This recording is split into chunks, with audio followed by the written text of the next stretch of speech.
Let me see if I can sneak by you, Larry. I may have to talk from here. You get introduced, they don't even let you get to the podium. I mean, okay.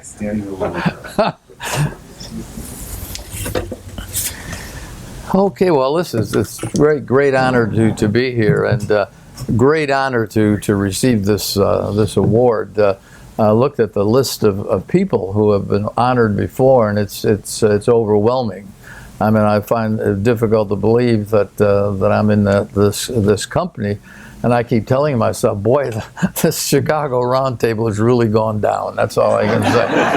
Man alive. But I do want to talk to you, and thank you for the invitation. And we were my wife and I were with Ray, who drove us up to Milwaukee, and we did a shtick there, and very nice people here. And what's scary is I recognize so many people. I mean, so many people in the audience that I've known for a couple of years anyway, right, Larry? Yeah, it's a couple of years, right? A few years. Larry drove us to the airport one time. I forget. I think it was when we were here for one of those symposia, I think, and Craig Simons and I were there, and this is no joke. We're standing at the O'Hare Airport. We've gotten off, and our wives are with us, and we're standing there waiting to get picked up, and we look off to the right, and there's this stretch limousine. And I remember turning to Craig and saying, geez, the least they could do is get us a limousine like that. Turned out that it was for us. And I don't remember who the driver was, but it was one of the members of the round table. He said, hey, it costs the same for this as it does for an SUV. So we couldn't even see the driver. It was so far ahead, and there was all sorts of booze we were supposed to try. We never got to, but anyway. So anyway, thank you again. It's great, and we're staying here at the same hotel, so we didn't even have to go anyplace to do this thing today. And I do want to say that I did, like the klutz that I may be, I spilled wine, and some of it hit the corner of my lecture notes. So if I sound like I'm a little inebriated, it's just that wine coming off that paper. It's not really me. But I do want to talk to you today about the memoirs of Ulysses S. Grant.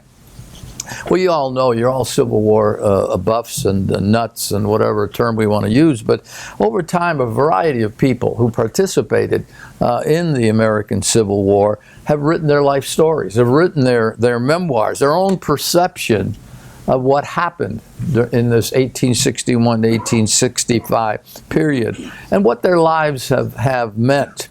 Now, some of these writings, I think, have really given us some important insights into the people who did the writing, while others, and I won't mention any names, but others are nothing more than self-puffery.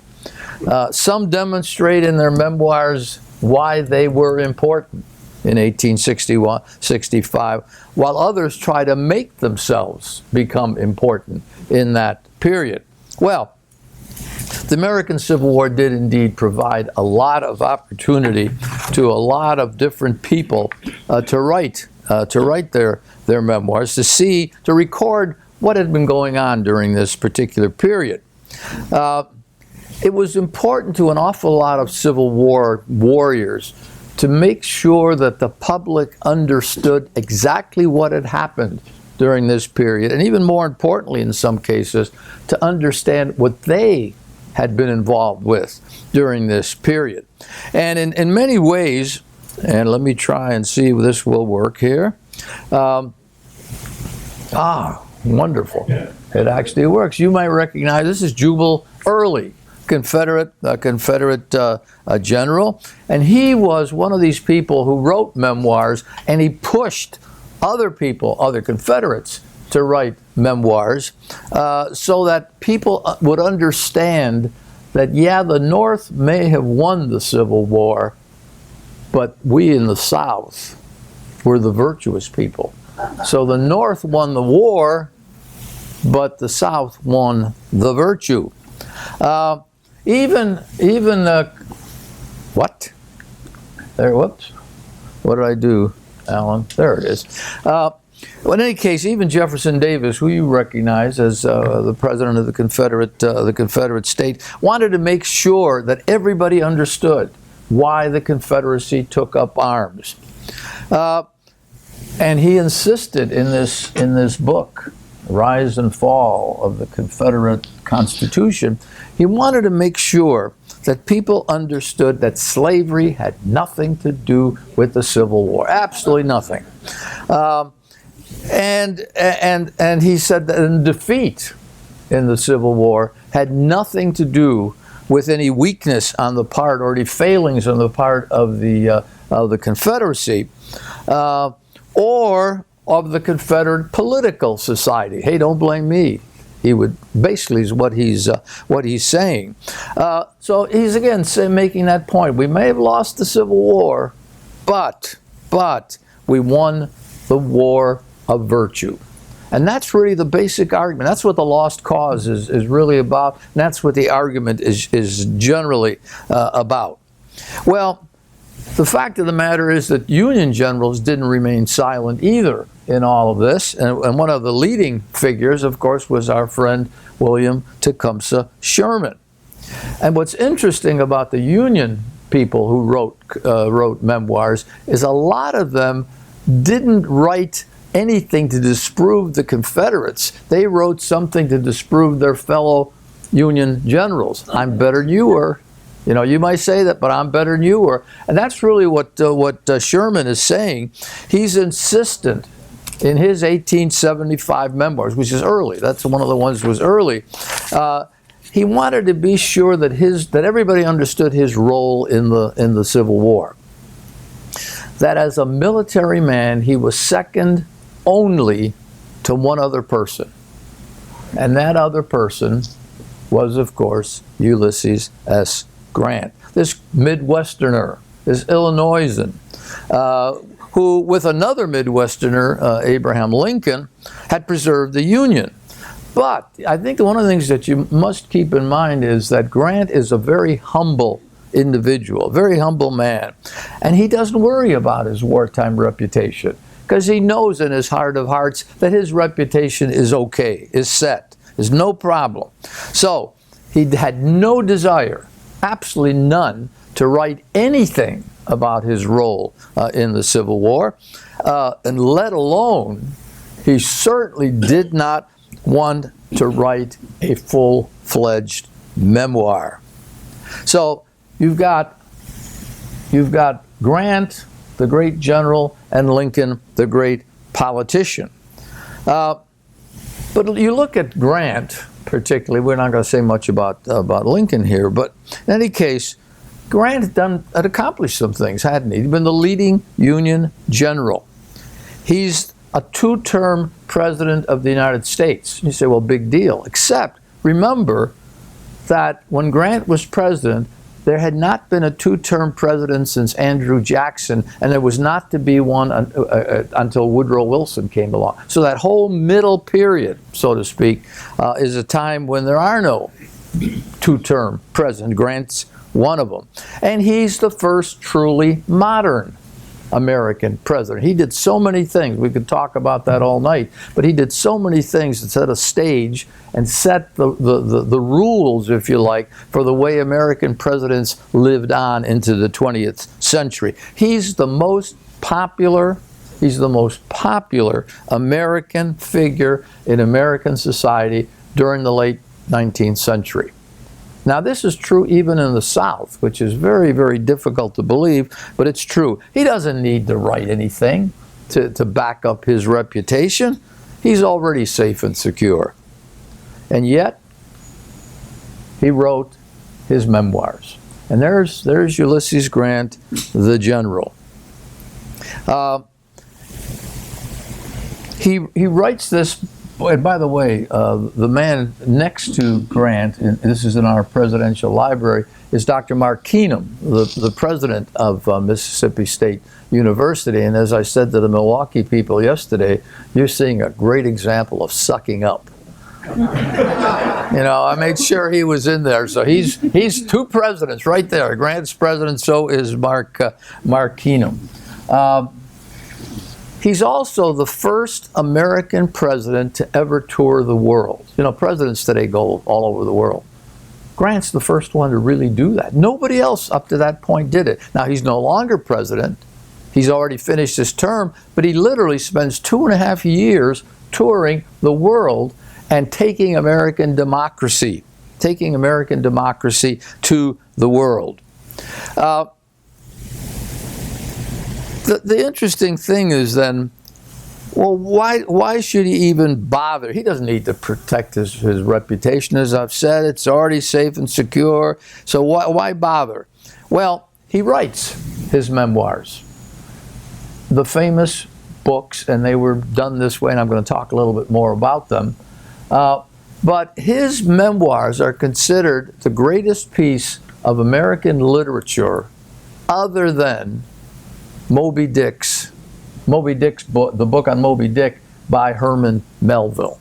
Most historians, most literary critics say that Grant's memoirs are the most significant piece of nonfiction ever written by an American. I'm going to say something more about that a little bit later on.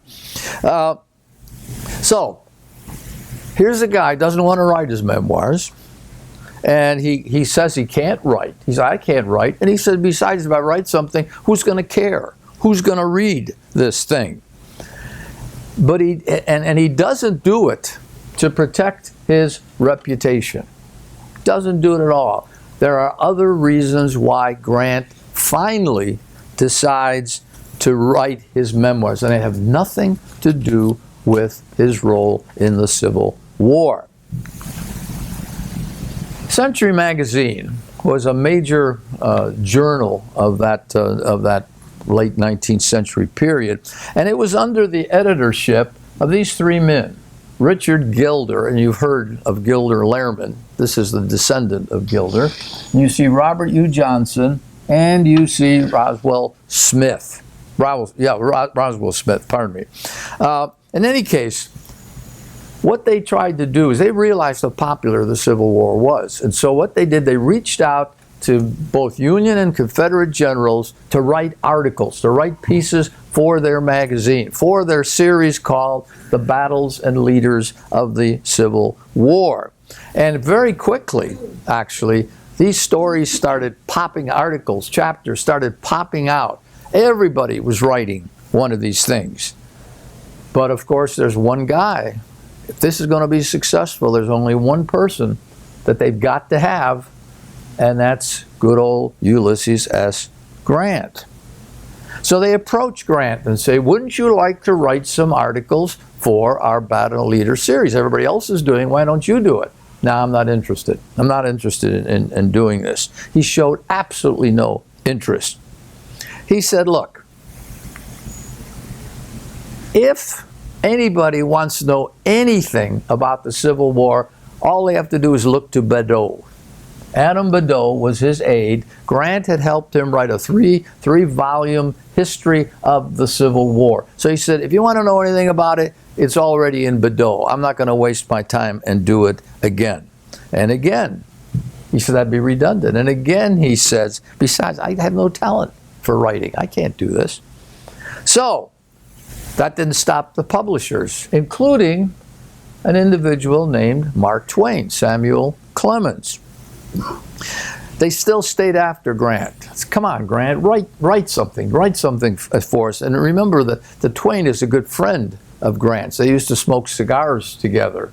They'd get together and smoke, and Julia, the wife, never particularly appreciated that. But he'd said no over and over again to his buddy, Mark Twain, and anybody else that seemed any particularly interested in him doing anything. He doesn't need the money. He's got enough money. People are donating to him after the war. He's too busy to sit down and do the writing, the discipline to do the writing that would be necessary.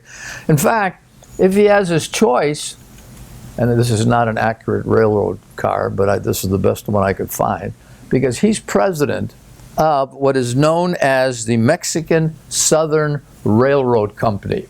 He founded this company with some Mexican people and with some Americans. The idea was to link the two countries together so that both countries would benefit economically.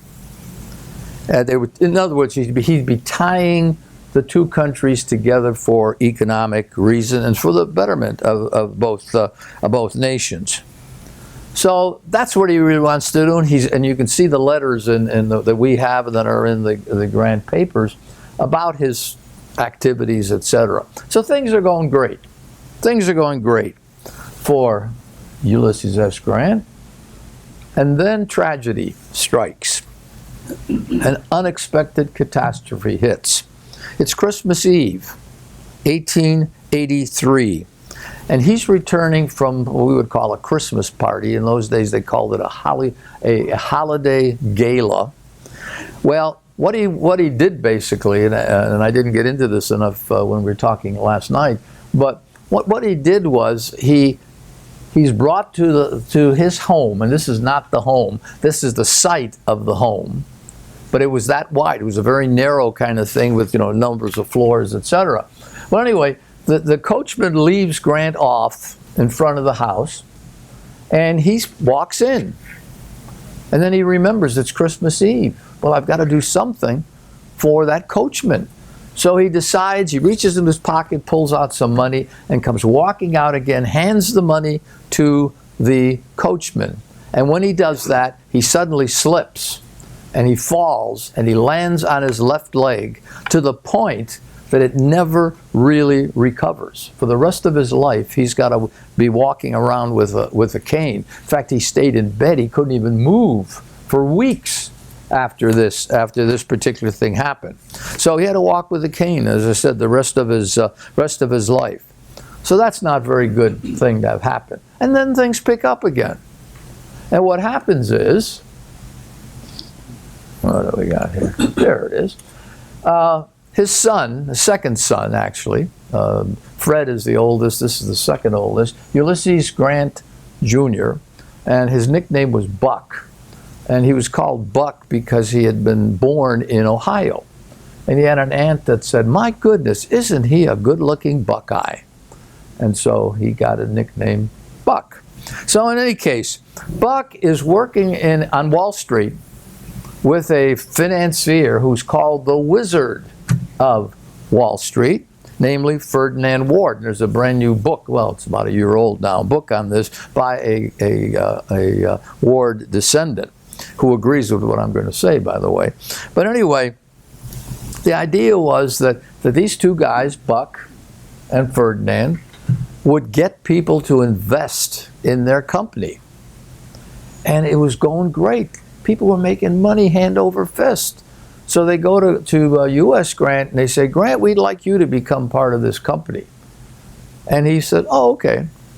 Very, very trusting individual, and he loved Buck. So if Buck said something, that made a great deal of sense to him. So, and anyway, he gets in and they start this company, more formally called Grant and Ward. And Grant is not Buck. Everybody knows Grant is Ulysses S. Grant. So, the former president, already limping on a bad leg, realizes one day, too late, when Ward comes to him and says, "Oh, Mr. General, we're having a little problem. We're running out of money. The bank that's backing us is running out of money, so we need about $150,000.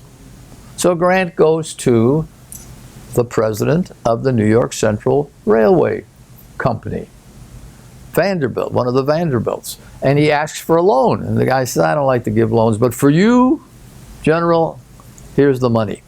So he gets $150,000. And what Grant said, "Okay, I'll only take it if I can give you a collateral. And that collateral will be stuff that I had gotten as President of the United States and stuff I had gotten on my world tour. So I'm giving you this, and you're going to give me the $150,000. Well, within 2 days, Ward comes and says, "It's not working."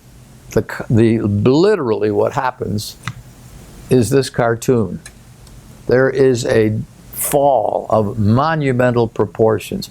Because what Ward is actually doing is running a Ponzi scheme. You give money, you invest money at this end, and then somebody continues investing at this end. You take that money to pay the first people, and you keep going, but sooner or later it's going to fail. And this is what happened. It failed. Grant is penniless, literally penniless. He doesn't have any money at all. He's got, now he's not feeling particularly well with that bad leg, so he's got to come up with some way to deal with both the physical and the financial crisis. He had to find a way to make money so that he would be able to survive financially. His family would survive because he'd got everybody. All his friends were investing in this company because this is General Grant. This is the president. He's involved in something that's straight up and down. So what does Grant have to do? He has to find a new source of income. Well, this crash that happens becomes public information. So the editors of Century magazine, you remember our old friends? Whoops, this is part, I forgot to click it appropriately, but this is some of the stuff that Vanderbilt got from Grant. This was some of the presents he got on his world tour. But there's our friends, the Century editors. So they go to Grant again, say, well, General Grant, we'd love to have you write those articles for us. And we're willing to pay you $500 per article for 4 articles. That's $2,000, which seems like a lot of money, but it's not. It's not going to take care of all the debts that Grant now has. But he has no choice. $2,000 is better than nothing. I mean, it was so bad, the only money Grant had was what he could find in his pants pocket and in his wife's purse. Something like $88.22 or something. That's all he had. So he agrees, I'll write an article for you, and I'll write it on Shiloh. So he starts writing it, and he said, but nobody's going to want to read it. I think you're making a big mistake, and da-da-da-da-da-da. Well, he submits it to the editors, and they're shocked. It is awful. It's terrible, terrible. It reads like a dull military order.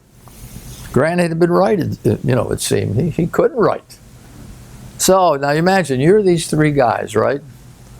And you get this article, and it stinks. It literally stinks. So what are they going to do? This is the President of the United States, the hero of the Civil War. How are they going to deal with this? Well, they talk it over, and guess what happens? They decide, the guy in the middle, hope I got it right. The guy in the middle, who looks old, but he's the youngest guy. He's the youngest guy of the bunch, and at this time he's in his 30s. This is the only best picture I could find. But in any case, so they send Johnson, one of the editors of Century magazine, to Grant to tell him what a rotten piece of stuff he had submitted. So at this time, Grant is living in Long Branch, New Jersey, in the summer home that people are letting him stay in because he can't afford to stay there anymore because he lost all his money. So he said, okay, I'll do the 4 articles and I'll get started on Shiloh. He writes the Shiloh thing. It's a disaster. It's an absolute disaster. So Johnson goes to see Grant in New Jersey. And he says, well, Mr. President, General Grant, and he stammers and, and finally he gets it out. He says, oh, well, tell me what happened at Shiloh? And so what Grant does is starts telling him about what it was like at Shiloh and what happened. And then I did this, then I said this. And Johnson jumps right in and says, that's exactly the way you got to write it.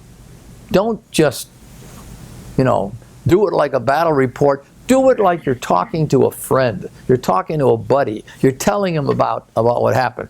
And he doesn't know how Grant's going to react. And Grant said, yeah, you may have something there. I can do that. So he takes it back. He begins writing the way he spoke. And so the great oral storyteller tells the fascinating story of Shiloh, and he does it in print. So once again, things are looking great, right?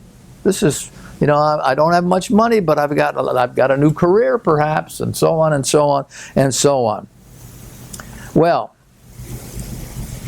on June 2nd of 1884, Grant is he and his wife and family are living in New Jersey. And now this is after Johnson had already visited Grant and told him about the problems, etc. Well, at just about that time, the most dangerous crisis of all hits Ulysses S. Grant. He's eating lunch with his family.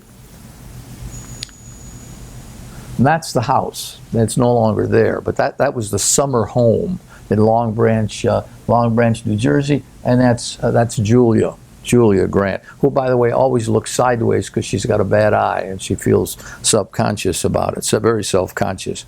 And anyway, so Grant is in this house and he's eating lunch with his family and his wife, etc.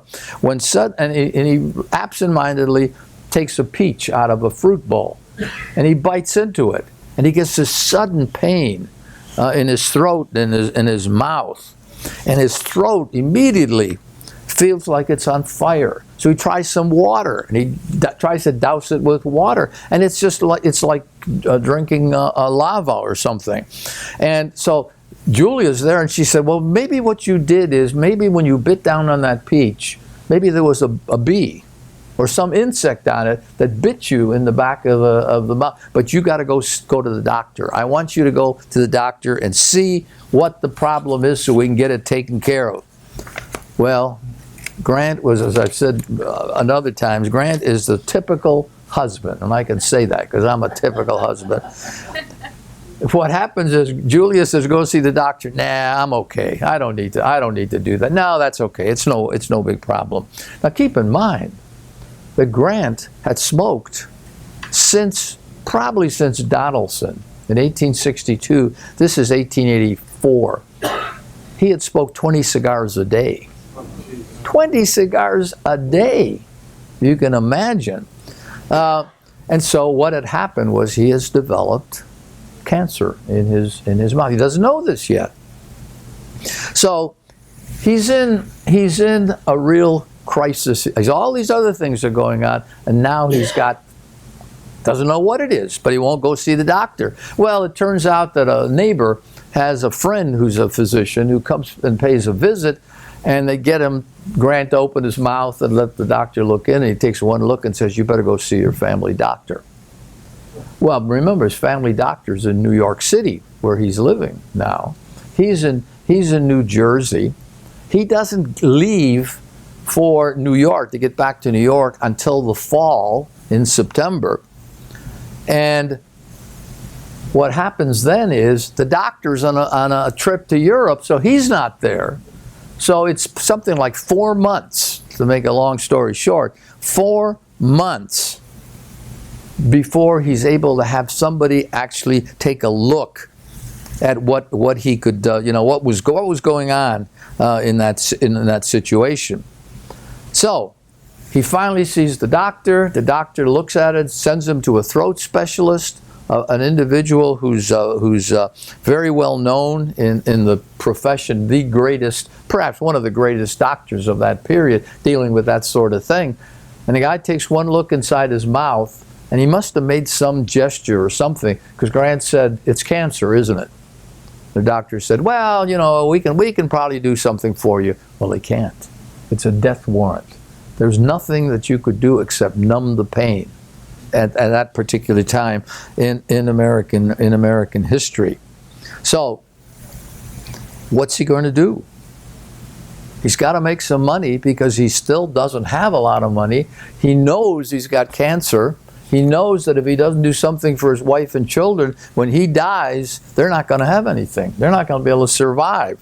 So he's got to either do some writing, or he's going to ignore his role as husband and father. He could not allow cancer to kill him before he finished this book. So, hoping again to take advantage here, our three editors. They urge Grant to sign a contract with them for them to publish his memoirs. Not just his articles, but his articles and his memoirs. And he's ready to do that. He's very close to doing that when his old buddy Mark Twain hears through the grapevine, literally through the grapevine. They're walking along a New York street, and he runs into the editors, and they say hello, and they pass by, and he hears one of the editors say, "Yeah, we're going to get Grant to sign that contract." And so he rushes to Grant's house on East 66th Street, and he says, "Could I take a look at that contract that they want you to sign?"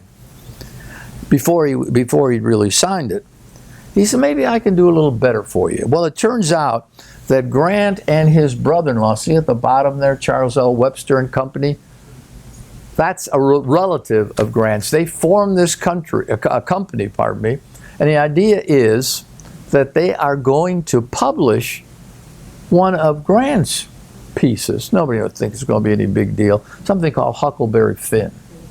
So maybe we can do that, but maybe we can also publish your memoirs.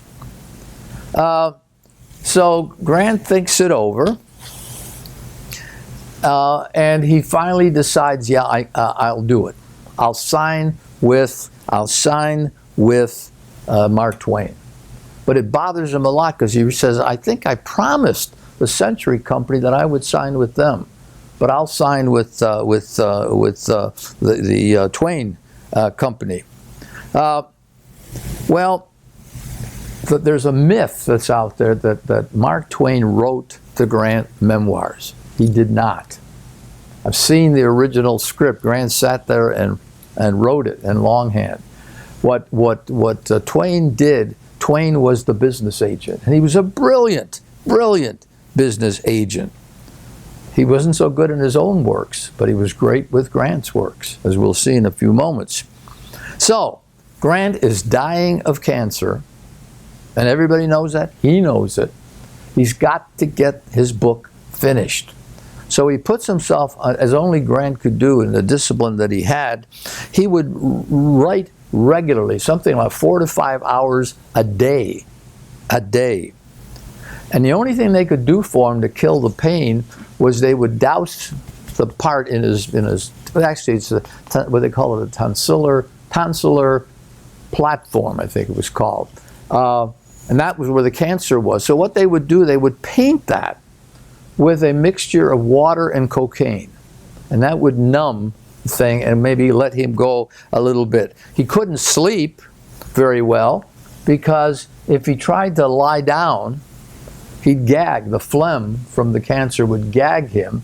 So he had to sit up.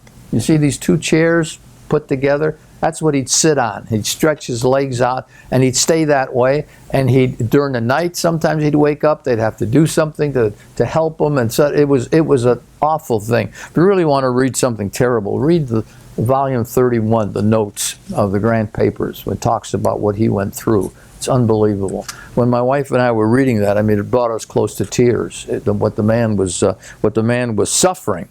So, but he couldn't lie down, so he had to sit in those chairs, and he kept getting weaker and weaker. But he insisted that he would keep writing, because if he died before he completed those memoirs, he'd leave his beloved wife and family penniless.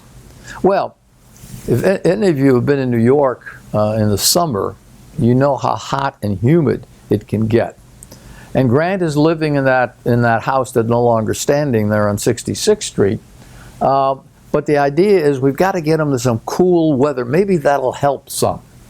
So a good friend of him, of Grant's, a man who actually was named Drexel, who had a lot of money from various sources, said, "Okay, I will let you use my summer home during these hot months, and it'll make it a little bit easier on you." And this is Grant's, what's now known as Grant's Cottage, at Mount McGregor. It's near Saratoga, New York, along the Hudson River. So he stayed. Didn't help his cancer at all. And Grant was so determined to finish that there'd be times he wouldn't even accept. He wouldn't allow them to kill his pain because it would make him sleepy and it hurt his concentration. So sometimes he would just tough it through. Well, it was in July of 1885 that he put his pencil down for the last time. He said, "I've done everything I can do. I have nothing more to say." And several days later, he died. Now, he dies before anything has been printed. It's 2 volumes. Neither volume has been printed. But Mark Twain has already started. And this is Grant, by the way. This is what he looked like. He weighed about 5'7", 200 pounds when he was in the White House. He's about 5'7", 85 pounds here, as he's dying from the cancer. But what Twain did is he got some of the old veterans, got them to dress up in the old uniforms and go around the country to farmhouses, to places in the city, and basically make the argument, hey, you know, this is General Grant. He did this and he's died, and his wife needs this, and so on, and you certainly are going to support our old general. So it worked. In fact, if you ever come to Mississippi State, he'll show you a pamphlet that he put together, how to deal. Great thing, any salesman in the audience, great thing to use to convince somebody to buy whatever you're trying to. Never thought Ray, we'll have to get her one of those copies. But well, she doesn't need it though. But that's another. But in any case, I mean, to be able to have this sort of thing, you never leave unless you sold it. And it gives you, somebody says, well, I can't do it now. Oh, yes, you can, da-da-da. Well, I can't do this. Yes, you can, da-da-da. And so these guys sold thousands, literally thousands of copies of this book. Because you wanted to put it in your house, right next to the Bible. How could you not have a Grant Memoirs in your house after what he did for this country, and so on, and so on, and so on? Well, Grant dies in July of 1885. In early 1886, Charles Webster writes a check to Mrs. Grant, to Julia Grant. This is the biggest royalty check written up to that point, $200,000. That's a lot of money, $200,000. From what we're able to gather, the information that we have is that what actually happened in the next 2 years or so, the total was about $450,000 in royalties, just in royalties. Now, that's a lot of money, but I went and looked it up to see what's that worth in today's money. $11 million. $11 million. There was so much money that was in that fund, in that royalty fund, and of course it went to Julia. Well, Julia died in 1902, and she gave it to her children. And her children held the money. Then they gave it to their children, and their children, and their children. Well, I just found this out several months ago, because we have some members of Grant descendants in our board of directors. And the actual fact of the matter is they set up trusts someplace in that chain. And one of the trusts, well, the last trusts was closed just about 6 months ago. That's how long that money lasted. So it was a substantial. I'm not being accurate. It's about 2015. So yell at me for 2 years. But anyway, that's a lot of money. That's a lot of money. Okay. So, important fact to note is the memoirs published in 1885-86 were never out of print. They stayed in print all of this time. The number of editions is mind-boggling. You see how many different editions. The problem was nobody ever produced a complete annotated edition. And my wife said, be sure you make it clear what an annotation is, a footnote. What we did, we tried to make available to the modern reader what people at that time understood. When Grant said General Jones, they knew who General Jones was. We put a footnote and say General Jones was da-da-da-da-da, he was born there and he died there. So you can either ignore that or you can look down at the bottom of the page. But you can actually understand what what point he's trying to make. So nobody had ever done that. Nobody had ever done that, despite all the additions that had been done. In the 1960s, in fact, the newly founded Ulysses Grant Association expressed plans for editing the Grant memoirs in this particular way. And the plan was to do it after the papers of Ulysses S. Grant had been completed. So, and at that time, some of you may even remember this individual on the left, Ralph Newman, the first president of the Ulysses S. Grant Association, obviously an honored member of this particular group, and of course John Y. Simon. You see in front of you the only 4 officers the Grant Association has had since 1962. So there's a bunch of old geezers in that list there, to put it mildly. But some of you know Frank Williams, who's the president of the Grant Association, also involved in the Lincoln Forum, and then I don't know who that guy in the end is, but he started in 2008. So what we did is we completed the 32 volumes of the Grant papers, and we did that after moving from Southern Illinois University to Mississippi State University. And it was Frank Williams and myself that were involved in completing that. So once we did that, we went back to our original charge.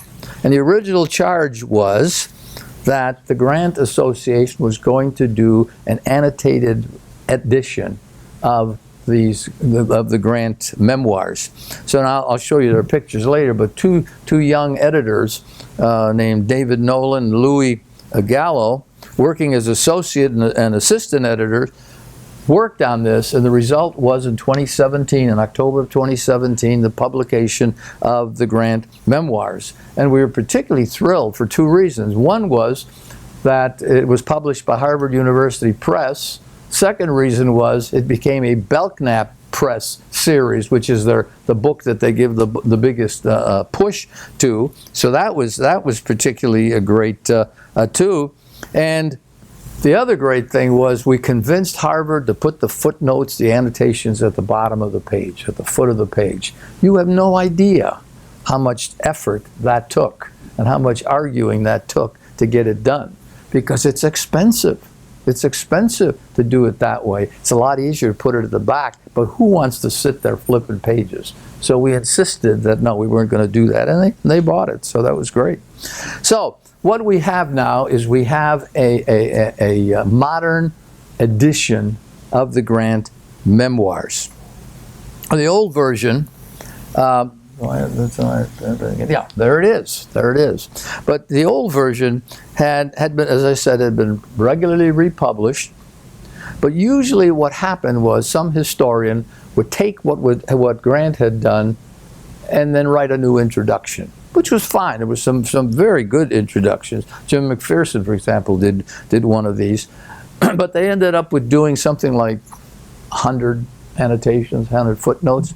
We ended up with almost 2,500 footnotes, so you get a much better insight into what is going. And so people can continue reading it, and it can make sense now. Where previously, you'd look at it, even a historian, and say, well, who is this person? Or where is this town? You can't imagine how many towns no longer exist that Grant talks about fighting around or near. But the book has stayed in print. It's universally admired as a literary masterpiece, and for the longest time, including now, we hope again, it is something that every historian has to take a look at if they're going to write a history of the Civil War. You can't write a history of the Civil War without looking at the Grant memoirs. So I could give you, all sorts of names of various people who read the memoirs and really thought it was very important. But let me just read two different individuals. The man on the left is William Dean Howells. William Dean Howells was one of the great writers in American literary history. He's nicknamed the Dean of American Literature. He was the editor of Atlantic Monthly for a number of years, and in many ways he's considered the father of American realism. So he's a major literary figure. And he said, after he'd read the memoirs, back when they were first published in the late 19th century, that the world is constantly waiting for the flowering of American literature. And then he continues, quote, "What if this were it? The good form without formality, this inner dignity," I'll get my pages here, the straightforward arrival, as he put it, this midday clearness. He's saying this is one of the major, this may be the arrival of the great American book. You know, we talk about the great American novel, but the great American book.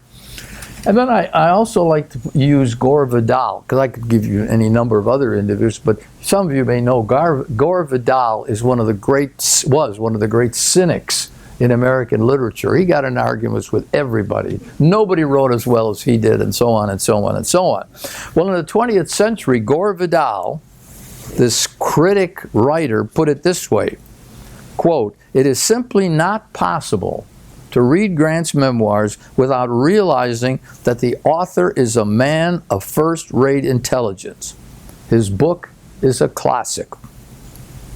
And so that's what people thought of it. Yet, it was not until October of 2017 that the Grant Association studied and annotated this particular book, this masterpiece of American literature, so it would continue to be understandable. So the average person could read it and make sense, not only the great stuff that Grant himself said, but what it meant, what those people were, what those things particularly were. So what we've done is we've fulfilled the promise of the Grant Association and to bring this Grant volume, this Grant Memoirs, to modern understanding. And unfortunately, in 2017 and now in 2018, we've had some wonderful reviews in places like the New York Times and the New Yorker and the New York Review of Books, and all the fancy places that people look for reviews, Time Magazine, etc. And all of them continue to praise Grant's memoirs as being essential to an understanding of American literature and the American Civil War. And they praise what the editors, and those are the three editors, by the way. That's Louis Gallo on the left, the West Virginian. And then we have an Alabaman named Nolan, and this guy in the middle. And I always sees I'm the smallest one in the bunch. I don't know. But these two individuals, David Nolan and Louis Gallo, are absolutely marvelous people. I mean, if anybody deserves credit for this completion of this book, it's those two people. They're just absolutely, and David is one of the smartest people I've ever met. I mean, he knows everything. But in any case, the important thing, and I want to end with this, is that I hope, as a result of what we were able to do in editing this, we fulfilled Grant's desires when he was still alive, and a classic memoirs continues to live on into the 20th century, into the 21st century. Thank you.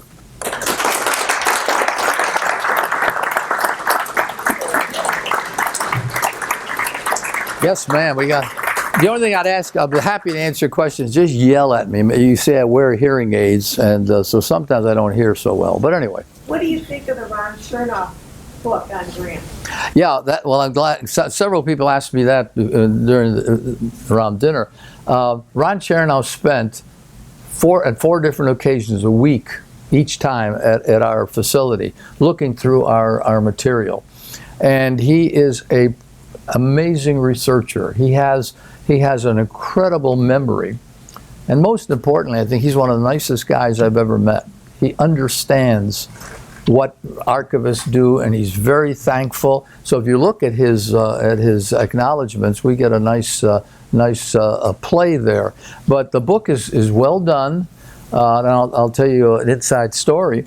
He emailed me. I guess it was around Thanksgiving of last year, actually, and he said, "Would you be willing to read this for me and say what you think? And I want you to be honest. My graduate students used to refer to me as the cheerful assassin." And I said, so that hasn't changed. He said, no, I want to know exactly what you think. So we don't agree on everything. I mean, things I said that, no, I don't think that's right. Or, you know, I would put it this way. Sometimes he changes, sometimes he doesn't. But it's an excellent book. Ron White's book is an excellent book. And I like both of them, but I really like Chernow's book better.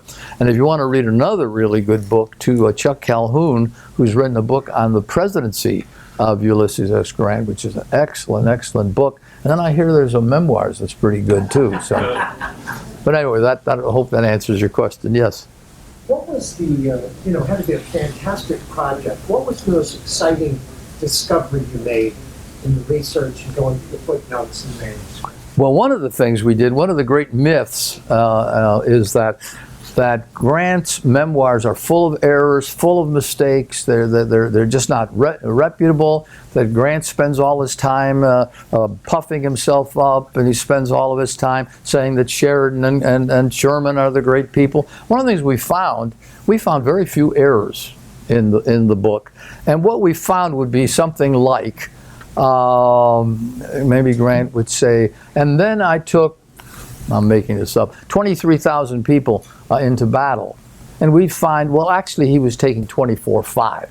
So we'd correct that, you know, big deal. But one of the things we did not do, and we did not want to do, we did not want to get in the way of Grant. It's his writing that's the most important. So what we attempted to do is not to interfere with Grant. When Grant would say, I think the greatest general is so-and-so, that's his opinion. We could argue with him. We could say, no, we think this guy's better, or this guy's better. But that's not the point. You, as the reader, have to look at that and take a look. If there's a mistake, an error of fact, we correct it, or we try to. We hope we corrected it all. But if it's a matter of opinion and we disagree with Grant, it's not our job to do this. In fact, David Nolan, one of our editors, said it'd be like we'd be at a dinner party and we'd be invited there and we'd be sitting there and Grant would be talking about whatever he was talking about, something about the war, and he would say something. We'd say, no, Mr. General, that's not right. What actually happened is Thomas is a bigger general and so and so and so on. So we would do that. As long as Grant is stating his own opinion, and he's stating facts that are accurate, we don't say anything. But if we find something where he makes a mistake, not an opinion, but he makes a mistake of fact, we correct that. Okay? Yes, sir. And then this man, by the way, Bruce saved me with this machine because I have no idea what to do. But go ahead. Grant writes in longhand and that. Yes. How much, if any, did the editors of the book change his prose? That's a good question. Yeah, if you look at the original manuscript, I mean the original manuscript. Now we've got a copy, several copies of it, but the original manuscript is in the Library of Congress. And what we find is that there is some editing, as you know, and you've written books too. I mean, there's always editing, but it's very, very little editing. In fact, the thing that's the most amazing, to me anyway, is how little Grant changed things. How little he himself crossed out a word and put another word. Because I mean, you don't want to look at my stuff. I mean, my God, it just keeps changing it. And I have my wife read it and somebody else read it. And I change it. But Grant didn't do that. He had, and it's the same thing with his letters in the Grant papers. He can write 20 letters in a row and maybe change 3 things. It's really an amazing thing. So it's his. And what did Mark Twain do? Mark Twain might make a suggestion here and there, but that's exactly what it was, a suggestion, and he didn't change anything. That's up to Grant. Bestow, it's a sad case. Adam Bestow, who's an old friend of Grant's, and he's being paid to help Grant to look up facts and all this sort of thing. And he becomes quite angry and he says, well, I should be getting more money. I'm doing all the work and you're not doing anything. Well, we have no evidence to show that at all. It's just not the case. And after Grant died, the family literally paid bestow off just to get them off their back, because he was very, and again, based on very little. The problem was he was very jealous of Grant, because he had written, remember that 3-volume book, and he'd written some other things, and he thought Grant's memoirs were going to take the place of his own work. So he's not. So anyway, that's somebody back there had a yes, ma'am. What happened to Wood? What happened to who? Wood, Ferdinand? Oh, Ferdinand Ward. Oh, yes. Oh, he's a great guy. He ends up going on trial, and he's found guilty, and he spends, and don't hold me to this, so I think it's 8 years in prison for this, and then he gets out and he dies soon after. He's not a very successful individual, but he gets his comeuppance for what he had done. Yes, ma'am. How did you get the Grant papers to Mississippi? Oh, just so happens. I hope all of you got a Lincoln thing. With those of you who know Frank Williams, he donated his Lincoln collection to us, and then the Grant collection. And let's see, this is the answer we usually give. If I can find my pocket here. Some of you have gotten this, the bookmark. This is true. People come in and will ask that question, and I said to somebody, I get a lot of phone calls and emails from media people, literally all over the country, and that's the first question that's asked us 99.999999 times, literally. And so what we usually do is we usually give them this. That's the first story we give. This is Lincoln talking to Grant when he's fighting Lee in Virginia, and Lincoln says to Grant, "Hold on with a bulldog grip." And if you flip it over, Mississippi State University is the home of the Bulldogs. So I mean, Lincoln knew where it was coming. Then if you look at things like Harper's Weekly or Frank Leslie's, or if you look at anything particularly drawn by Thomas Nast, almost always Grant is pictured in these political cartoons as a bulldog. And what actually happened, the truth of it, you want the truth, but yeah, you want the truth, I know. Yeah, there is. Oh yeah, I should stop when I'm ahead here, but no, what actually happened, the Grant Association started in 1962 at the Ohio Historical Society in Columbus, Ohio. At that time, it was on the campus of Ohio State University. Stayed there just for 2 years, and then with John Y. Simon, who was working on his doctorate at Harvard, of all things. But anyway, so 2 years stayed there, and then it moved to Southern Illinois University, where John became a member of the faculty, and continued, and Stayed there till 2008. When John Y. died it was July of 2008, in August of 2009, Frank Williams and the board of directors asked me if I would become the executive director, not knowing. I know it was not going to stay at Southern Illinois because there were some irreconcilable differences there. But I didn't know where it was going to go. And like an idiot, I said, "Oh, sure, I'll be happy to do that." And then I thought, "Oh my God, what have I done? Where's this going to go?" Well, I played a little bit of a role. My wife played a bigger role, and several presidents played a role in all this. And really what it came down to was that Mississippi State made the best offer, an offer you can't refuse, to do basically two things: to preserve this material and to make it available to researchers and students and faculty, etc. And we've done that. Now we have a written agreement. All the material still belongs to the Grant Association. Mississippi State is the host institution, and we have to do certain things, and they have to do certain things. And we've been incredibly fortunate. People come up to me and say, "You don't know how lucky you are to be where you are." Because we're at, and they'll name a famous school, and we don't have the kind of support that you're getting, and so it's really been a wonderful thing. But I will tell you that it was an out-of-court settlement that allowed this all to happen, and as part of the out-of-court settlement, there's a gag order, and the gag order says no member of the Grant Association nor of Southern Illinois University may say anything about what happened.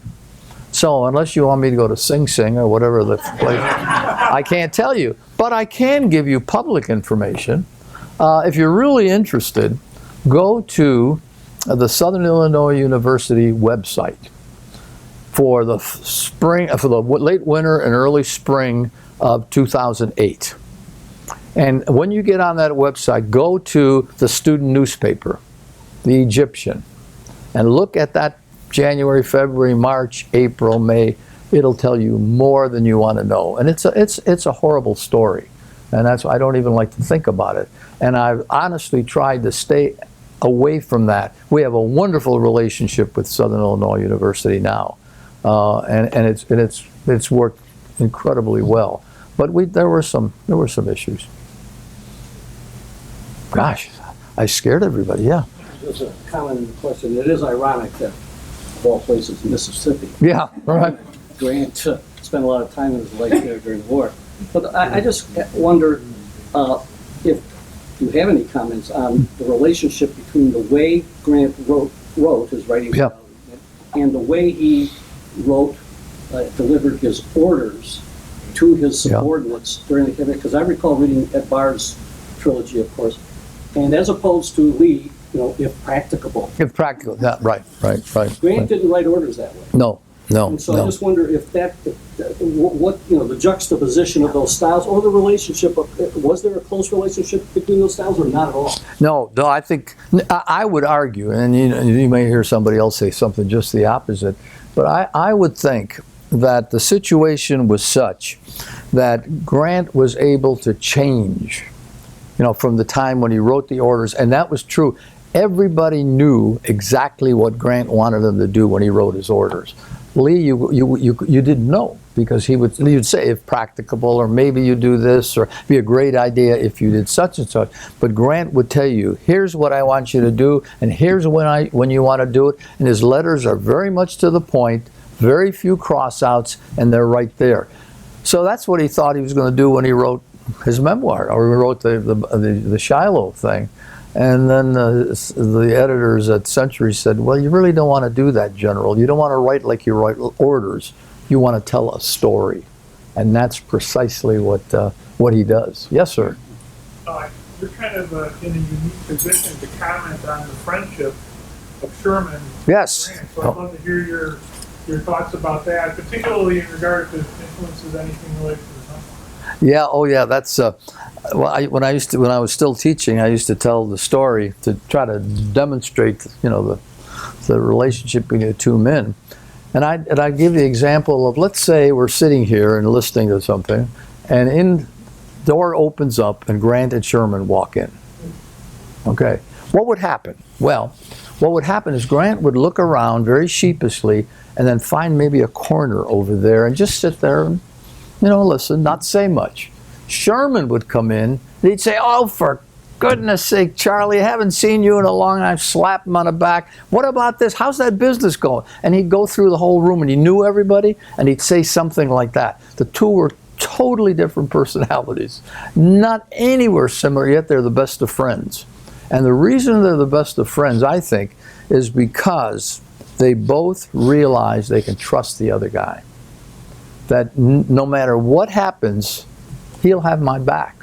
And Sherman even says that to the Grant. No matter what happens, you'll be there to back me up, and I'll be there to back you up. And so I think that had a great deal to do with it. One of the saddest things of all is when Grant and Sherman have a falling out. And they do. Grant is president. Sherman is the commanding general of all the United States armies at that particular point. And so they have a situation where when Grant is commanding general, he complains to Sherman. He said, these politicians are killing me. The Secretary of War is killing me. They don't want to let me do what I need to do as a military man. They want to make the decisions. That's not fair. So Grant becomes president. Sherman becomes commanding general. He comes into Grant's office and says, Grant, the Secretary of War is taking control over me. And you didn't like that. You've got to back me up. And Grant said, well, you know, he's an old friend of mine, and his health is not very good, so we'll just humor him. No, we can't do that. We can't do that. So they argue for about 10 minutes. And literally, Sherman stands up, comes to attention, salutes Grant, yes, Mr. President, and walks out of the office. And they really don't have much of a relationship until when Sherman visits Grant when he's dying from throat cancer. They still, and when Grant says, I like your memoirs, Sherman. But it's an amazingly different thing. But they're totally different people, but yet they trust each other. Yes, sir. Yeah. Did you read Jonathan Sarna's work? Yes. Jonathan Sarna's book with General Grant? Yes, I have. Jonathan Sarna teaches at Brandeis University, and he's written several books actually, and the big book, I think, the more important one is the book that he writes about Grant's relationship with Jewish people. And you're familiar with the famous episode where Grant writes the famous order, and he says, all Jews, he doesn't say Jewish merchants, doesn't say Jewish whatever, but just all Jews have to leave my area. It gets to Lincoln. Lincoln says, oh my God, Grant, what are you doing here? And he gets rid of it. Well, the intriguing thing is what Sarna does. Sarna has followed Sherman and his relationship, Grant and his relationship with Jewish people, and he finds for the rest of his life, Grant is trying to make up for that blunder. Some people say he was mad that his father was pulling stunts, and his father was a pain in the neck, Grant's father. But who knows? But my favorite part of that is one of the things that Grant did. Well, two things. One thing, he's the only president at that time, or up to that point, and maybe since, I don't know, but to actually visit a Jewish temple. And he sat through a Jewish service, which lasted something like 2 hours. And of course, he doesn't know what any of this means.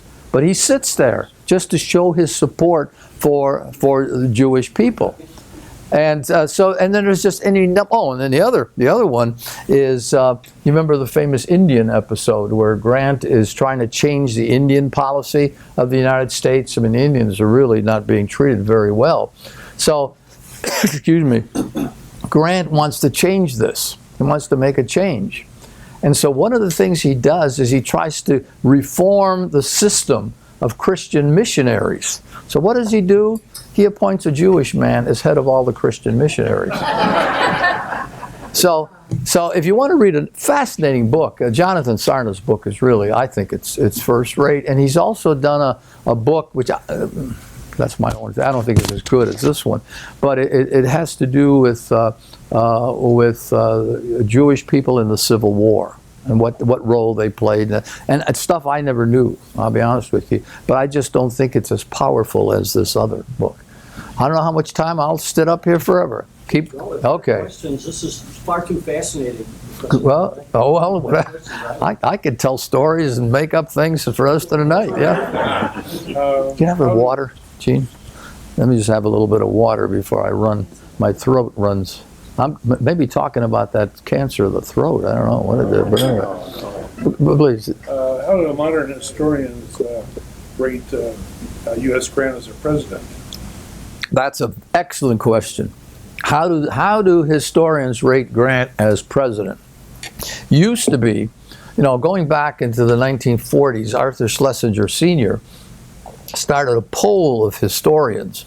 Asking him who's a great president, who's not a great president, and that's continued really to the present day. Well, when it first started, when this poll or whatever you want to call it first started, Grant was at the bottom, right around with Buchanan. Can you imagine? Buchanan of all people, and over time, and just recently, there was another study that was done. Let's see. Yeah, it was done on all the presidents. Grant has moved up to where he's something like 19th or 20th out of all the presidents. And my own study of Grant, I think it indicates that Grant is, he's really an individual who is way ahead of his time. For example, I think one of the reasons why he was viewed so negatively is because he's the only president between Abraham Lincoln and Lyndon Johnson, for heaven's sake, to try to do anything for African American people, to make sure they played some sort of role in society. I mean, some of the stuff he did is unbelievable. Foreign policy. When he toured the world, he is called on by the Japanese and the Chinese to mediate a dispute they have over some islands. Does that sound familiar? So it's a fascinating story. So anyway, to make a long story short, and I think, like to think that it's part because of the Grant Association, but Chernow's book and all these other books that are coming out are showing Grant in a totally different way. So he's being viewed, that old myth that he was an okay general, and he was a terrible president, just isn't accepted by historians anymore. If there are any other questions, I'll just ask one quick one about Sherman. Was he so garrulous? I mean, because, he had that relationship with the Ewing family, his brother was a senator, whereas Grant had been working in the town. I mean, he had done well. Now, at least I could not see any jealousy, for example, or any feelings between the two men, because they trusted each other so much. In fact, I think one of the biggest blunders that Grant ever made is when he tried to say that actually it was Sherman that won the Battle of Chattanooga. I don't think that's true at all. No. Not at all. All you Thomas people now, here we go. No, really, it's just, the charge up the middle is more. Yeah, that's right. Anyway, but that's a good question. At the museum at West Point, you can see some of the artwork that Yes. and Sherman both did. Yes. And it's actually shot itself, I think, in terms of the high quality of it. Yep. Did either of them continue on with that at all in their life, going No. forward or doing anything? No, that's the part. With the artwork? They really didn't, that I can see anyway. In fact, we have two copies of a painting that Grant did that is a painting of an Indian mother holding a child. We have a copy of that. The original's at West Point. And then we also have a copy of an Ohio Historical Society painting, a really pen and ink drawing. And just the other day, literally, and just before I came down here, I got a message, but the Gilder Lehrman group has another painting of Grant, and I said, I want a copy of this. And they said, sure, just fill out this form. They didn't tell me it's going to cost $100, but that's okay. That's worth it. And what we'll do is we'll blow it up, and we'll frame it. And what I want to do is have an example of every piece of art that he did. George Washington University has a couple of these things, and I've been dying, and I've been trying to talk to them, and had other people talk to them. They just won't even answer my request. I don't want to steal their original. I just want a copy, for heaven's sake. So we'll get that. But when you all come, and you will, in fact, when you go to Vicksburg, not this year, but next year. Is this year you're going? Well, no, Next year, yeah, next year. We're right between Vicksburg and Shiloh. Come, and as part of your tour of that area, come and see our Grant Presidential Library. We'll give you a personal tour of the thing. And one of my favorite pieces, and I will sit down and shut up. Mark, you get that on film? Yeah. Well, one of my favorite pieces is an art collector in Las Vegas, Nevada, who collects art. Hates 19th century art, he tells me. He's a financier of some sort. But he calls me one day and said, I've got this 19th century picture of Grant. Used to be in the National Portrait Gallery. It's 1868 when he's going to run for president, done by one of the leading artists of the time. Would you have any interest in displaying that? I said, I thought we would, yes. And so he said, okay, I'll let you know. So about a week later, he calls back and said, I checked you out. Yeah, you can have it as long as you pay insurance on it, and et cetera, et cetera, et cetera. Well, so we've had it, and it's a gorgeous piece, huge thing, this thing, by this thing. It was in the National Portrait Gallery, et cetera. So in any case, we have this, and we show it to people, and he's never been there, trying to get him to come down and see it. So one of the ladies that works in our foundation was trying to she saw this one day, and I was telling her the story, and she said, well, do you think he'd mind if I sent him a thank you note?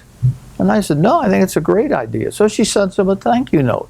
He gets the thank you note one morning. By the afternoon, he's calling me. He said, I just heard from Asia, is her name. I just heard from Asia, and that you really love that painting, and people are looking at it, etc. Tell you what, it's on a year-to-year basis, but let's just make it indefinite. So we now have this indefinite, and my feeling is that if you hear of his Civil War historian dying because somebody was dragging a painting over his dead body, that's going to be me. But when you come, I'll show you that too. But anyway, thank you. Oh, God. Well, we got to get this little lady over here too. But you want to let her go? We don't care about you old guys. But I know it's a little late. yeah, yeah. Don't pay any attention to him. How did the publishers react when Grant submitted his first good the first decent version of the article or book or whatever? Yeah, that's a good question. I'm sorry. Also, how did he write his first book? What did he what? Also, how did he write his first book? Oh, how did he write it? Most of it he wrote with a piece of paper, long piece of paper, papers, and a pencil, not a pen, interesting enough. And then sometimes he would dictate when his throat still worked, but it got to the point he couldn't do it anymore. In fact, one of the most touching things you've ever seen is he got so bad he couldn't talk anymore. So he couldn't talk to his doctor, he couldn't talk to his wife, he couldn't talk to his family. So he had little strips of paper, and he wrote messages on those strips of paper, gave them to his doctor, gave them to his wife. Unfortunately, they saved all this. And one of the most touching ones is the one that when Simon Bolivar Buckner, the Confederate general, comes for a visit, and Sherman can't talk. Not Grant. Sherman. Grant can't talk. And so Grant writes on a piece of paper basically saying, I've been just touched by the way Northerners and Southerners have reacted to my illness. And so he would react. He would write things. He would sometimes dictate, but it was very, very rare because his voice didn't stand. And your original question about what happened when he writes something that they like, they go crazy.